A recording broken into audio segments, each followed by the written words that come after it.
Hello and thanks for joining us from our studios in Israel. I'm Natasha Kirchak here with ILTV's morning briefing. Passover has officially ended and Israel's headed into the weekend, and the numbers keep on climbing. 12,591 people and counting have now been diagnosed with the coronavirus in the state of Israel, with 174 in serious condition and at least 140 requiring ventilators. The death toll has now risen to 140 victims, but the good news is that over 2,600 Israelis have now recovered from COVID-19. One of the most alarming cases here in Israel is an 8-day-old baby who was diagnosed with the deadly virus after being brought into the hospital with a high fever, and his mother was simultaneously diagnosed.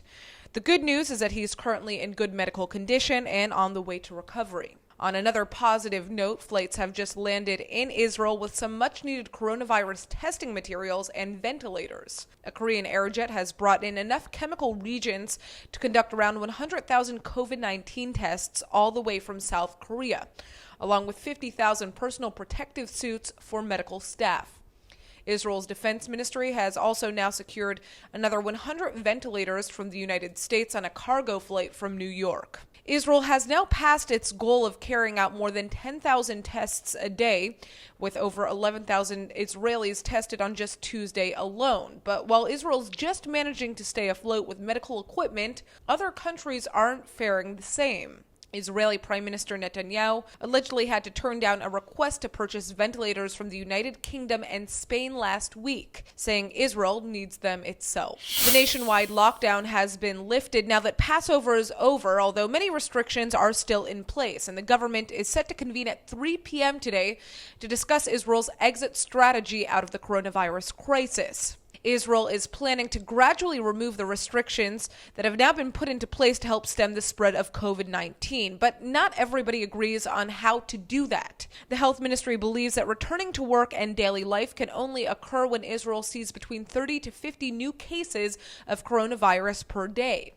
But as of Wednesday, there are still hundreds of new patients being diagnosed on a daily basis. The finance ministry, however, is arguing that the economy just can't take much more. Right now, the unemployment rate has passed an unprecedented 26.1% in Israel, with more than 1 million people out of work. And the finance ministry argues that the economy will not be able to rebound if restrictions aren't removed quickly. For now, it's believed that starting from the beginning of next week, April 19th, employees in the high-tech, finance, and industrial sectors will be able to start going back to work. Small standalone stores may also be able to open. Minister of Defense Naftali Bennett is pushing for something even more extreme, though.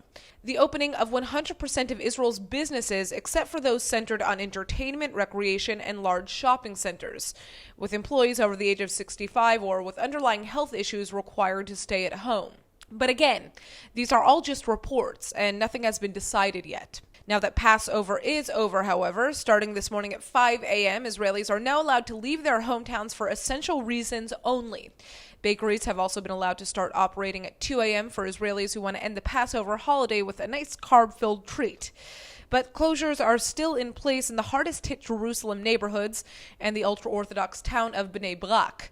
Cabinet ministers are set to debate revoking the labeling of these areas as restricted zones as well. Normal life worldwide has been halted in the path of the coronavirus, but the IDF continues to operate in full force. And overnight on Wednesday, as Passover was ending, Israeli air forces were reportedly carrying out airstrikes against a Hezbollah weapons convoy in Syria, close to the Lebanese border.